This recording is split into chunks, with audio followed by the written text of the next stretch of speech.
افسوس گرینت مازن بنوه بلو اپروژیم تأنا پیشاندان لحفتی هنری یا برلینه لبرلینش گالری. بودم پنج روژا لسرانسری باجر برلین پیشانگه و هنر تایبت تیتا پیشاندان و پیشکش کرن که افچنده کارکی سرکی و مازنه تیتا کرن لبرلین پشتی بلاف بونا ویروسا کرونا.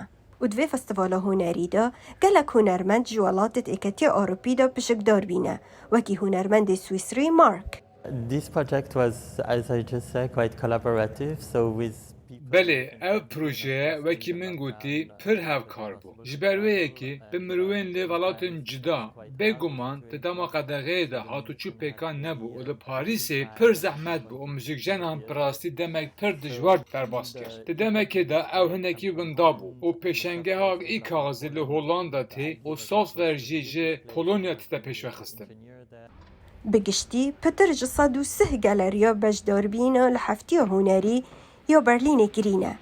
گو اول سال 2012 وره هر سال تیتا کرن. بله بگومان اف سال جوازیه که گلک مازن هیا. سالت بوریده جبر نخوشیا کرونا. ریوبرو گالریت بیجد کار هنری دیار کر که مروفت شیطن دم نخوشیا جیده هنر خو نشان بدد و هر وصاب سر کود.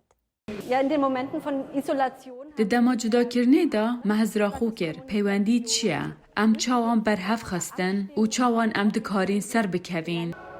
اف بویر هنری لبرلین دی بردوام بتن حتی 13 و مهه.